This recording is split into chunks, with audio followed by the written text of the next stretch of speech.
Vitrines cheias de delícias, cada prato mais bonito que o outro. Mas a beleza que estimula o paladar também esconde perigos para a saúde. A vida moderna aumentou a distância entre o homem e os alimentos naturais. Os sabores de hoje têm excessos de substâncias que fazem mal ao organismo. Existem vários alimentos hoje presentes na mesa do brasileiro, na mesa do goiano, que são vilões de determinadas doenças crônico-degenerativas. Entre elas o açúcar, o sal, o carboidrato. De acordo com o Instituto Nacional do Câncer, a alimentação inadequada é classificada como a segunda maior causa da doença. Em países em desenvolvimento como o Brasil, ela é responsável por até 20% dos casos de câncer. A lista de alimentos presentes no nosso dia a dia que podem fazer mal é grande. Óleos vegetais, como o de soja, sal e açúcar refinados, carboidratos, e eles estão presentes em muitas opções. Esta médica dá alguns exemplos de refeições comuns que fazem mal. Refrigerantes. Quando você toma um copo de refrigerante, esses derivados de cola, mas qualquer refrigerante, porque o refrigerante, metade do copo, se você for computar, é açúcar. E o resto é uma água lá com conservantes, acidificantes, saborizantes. Então, de valor nutricional não tem nenhum. Então, o refrigerante diet é o pior, porque ele ainda tem esses adoçantes que são, principalmente quando era o aspartame, altamente cancerígeno para o cérebro, para outros órgãos, mas principalmente para o cérebro. Sonho. É um alimento altamente gorduroso, com muita farinha, né? A farinha de trigo também contém o glúten, é uma quantidade que foi... A farinha de trigo não é a mesma farinha de trigo do tempo de Cristo, que antes era o trigo sarraceno. Com o tempo, com a modificação genética para o trigo produzir mais, então aumentou mais a quantidade do glúten, e esse glúten ele tem um efeito como se fosse uma cola no nosso intestino. Tá? Então ele forma, digamos, ele danifica a parede do intestino, e essa parede danificada faz com que essa proteína que tem no glúten vá para a corrente sanguínea. Batata. Um dos piores alimentos cancerígenos é a batata frita. Por quê? Além da acrilamida da batata, quando ela é aquecida, temperaturas muito altas, o óleo, além de ser um óleo vegetal, ainda é um óleo vegetal reaproveitado. Quanto mais você reaproveita esse óleo, mais cancerígeno ele se torna. Então, quando você está comendo batata frita, imagina, você vai num lugar, vocês acham que eles vão trocar o óleo para fritar cada batata? Eles só vão acrescentando mais naquele que já está todo contaminado. E ele produz uma substância chamada acreloína, que é igual um combustível de automóvel. Falta uma molécula lá para virar combustível. Tá? Então, a acrilamida é altamente cancerígena. Então, um dos alimentos mais cancerígenos que todo mundo come toda hora e acha uma delícia, e realmente é uma delícia, é a batata frita. Pizza congelada. Tudo que é congelado com farinha, então tem que ter muito conservante. Então, pizza congelada, esses alimentos que tem farinha para durar mais tempo, tem que acrescentar muitos produtos químicos, e isso tudo é cancerígeno. Com uma lista tão grande de alimentos que podem fazer mal à saúde, você deve estar pensando que não pode comer mais nada. Felizmente, é possível fazer substituições. Veja só alguns exemplos. Óleo vegetal. O que é que nós temos hoje de óleo em termos de saúde, que sejam óleos bons? Se você for fazer uma alimentação em alta temperatura, acima de 180 graus, o óleo de coco é uma excelente opção. Por quê? Porque ele tem uma parte do óleo que é de gordura saturada, e essa gordura saturada ela se comporta melhor em altas temperaturas. Já se você for temperar uma salada, o ideal seria um azeite de oliva, virgem de preferência ou extra virgem, porque ele também é rico em gorduras monossaturadas, que são gorduras saudáveis. Mas esses azeites não suportam a altas temperaturas. Então, dependendo do que você quer fazer na tua alimentação, você pode optar por um e por outro. O que também nós estamos trazendo de volta hoje com força é a utilização da banha de porco, né, que nossos avós utilizavam. E por que a banha de porco? Porque também ela tem um equilíbrio entre as gorduras. Ela tem gordura saturada, poliinsaturada e monossaturada. Então é uma gordura mais completa. E só lembrando, gente, que a gordura ela faz parte da dieta, desde que ela seja equilibrada. Ou seja, você equilibrou esses tipos de gordura, você tem uma dieta saudável e equilibrada. Sal refinado. O sal hoje branquinho que você encontra na nossa mesa, o que é que ele contém? Ele contém apenas cloreto e sódio, nada mais do que isso, além de ser enriquecido com iodo. Nós temos hoje como opção o sal rosa do Himalaia. Qual é a diferença entre esses dois sais? O sal rosa do Himalaia, ele mantém todas as suas propriedades naturais, inclusive com a presença de 84 nutrientes naturais que o sal traz e não é tirado do sal rosa.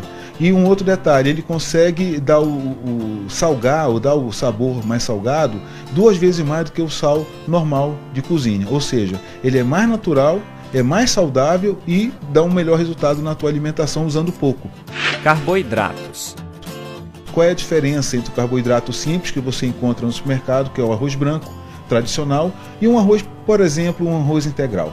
Número de fibras. O arroz branco, ele se transforma muito mais rapidamente em açúcar dentro do teu corpo. E nós chamamos isso de alimento de alta carga glicêmica, ou índice glicêmico alto. E o arroz integral, ele tem uma carga glicêmica menor, ou seja, ele demora mais para se transformar em açúcar dentro do teu corpo. Então esses integrais, eles são mais saudáveis para você, porque ele não dispara glicose, não dispara açúcar no teu corpo. Com isso, você consegue controlar o teu peso com muito mais tranquilidade do que se comer alimentos com alta carga glicêmica, que seria o arroz branco. Renato diz que faz tempo que procura evitar os alimentos que fazem mal. Café e sucos, ele ingere sem açúcar. O arroz do dia a dia é o integral.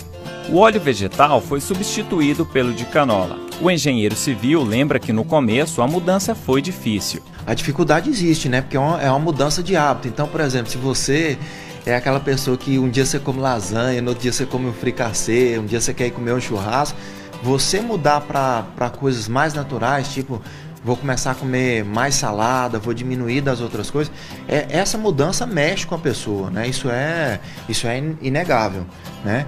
Mas à medida que você começa a perceber os bons resultados, você também começa a trabalhar para isso funcionar. Renato não é o único a tentar se livrar dos alimentos prejudiciais à saúde. Nesta loja de produtos naturais, pessoas como ele, seja por recomendação médica ou por opção de vida, fazem caminho semelhante. A tendência hoje, do mundo que nós vivemos, nessa intensa procura de saúde, é procurarmos alimentos mais saudáveis, menos química, mais natural, para termos ganhos de qualidade da alimentação associado com atividades físicas. Quais são os principais produtos que você procura consumir ou até substituir? Bom, principalmente os grãos integrais, né? Os açúcares também, a gente muda por o açúcar branco pelo mascavo ou demerara. Então, assim, tentar uma alimentação funcional, que a gente chama hoje em dia, né? Visando tanto colesterol quanto diabetes. Nas ruas, tem mais gente de olho na alimentação. Você procura ter uma alimentação saudável? Sim, principalmente eu procuro comprar alimentos ali da agricultura familiar, que não provém de agrotóxico, né? Sem açúcar, é tudo zero. A empresária Daiane Bastos também mudou os hábitos alimentares. Aos 23 anos, ela chegou a pesar 97 quilos. Grávida, o excesso de peso ameaçou a vida dela e do bebê. Resultado, teve que fazer um parto prematuro. Depois do nascimento do filho, ela entrou na academia e mudou o hábito à mesa. Nesse período, ficava 3 horas na academia. Eu perdi muito peso, mas na verdade, eu não perdi gordura, eu perdia massa, né? E não tinha um corpo legal que eu achasse assim, nossa, tô com o corpo que eu quero. E foram assim 12 anos me alimentando mais ou menos e treinando muito. Até que eu mudei minha alimentação e passei a treinar menos. E hoje, assim, eu sinto que meu corpo tá de um jeito que eu queria que ficasse assim.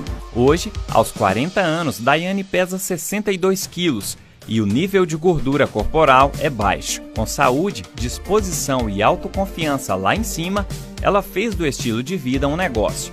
A empresária produz e comercializa refeições congeladas personalizadas. E com essa mudança, né, vieram muitas outras mudanças, né, que eu comecei a trabalhar com isso. É tão prazeroso, tão assim, que eu fui me apaixonando por esse estilo de vida, né, que hoje, para mim, é minha vida mesmo é isso aí, a alimentação saudável, trabalhar com essa questão mesmo.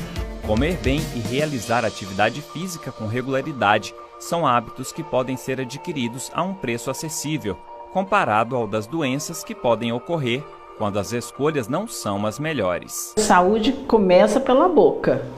Tudo que nós ingerimos vai ter consequências para o bem ou para o mal, dependendo do que a gente ingerir, vai ter as consequências para o nosso corpo. Então, Hipócrates, que é o pai da medicina moderna, que viveu 400 anos antes de Cristo, já falava que sejam os alimentos seus medicamentos e os medicamentos seus alimentos. O problema é que, com o advento da sociedade moderna, as pessoas começaram a ingerir mais alimentos processados, industrializados, e esses alimentos vão trazendo consequências danosas ao nosso organismo. Hoje, se você tem uma alimentação equilibrada e saudável, se você pratica exercícios físicos, se você tem novos estímulos mentais, você aprende uma língua nova ou aprende a fazer um crochê, alguma coisa nova que você não sabe fazer ainda, você começa a evitar ou diminuir 50% de chance de você ter Alzheimer. 50% de chance de ter Alzheimer, só com esses 3 hábitos mudados, mesmo que você tenha um caso dentro da família. Com relação ao câncer de mama, que atinge uma parte das mulheres, se a mulher ela não for obesa, se a mulher ela praticar exercício físico, se a mulher não consumir bebida alcoólica e não fumar, tirando esses 4, ela já diminui em 35% a chance dela de ter um câncer de mama, mesmo tendo casos na família. Ou seja, o estilo de vida hoje ele está relacionado diretamente a doenças crônico-degenerativas. Quanto melhor o teu estilo de vida, mais longe de doenças você vai estar.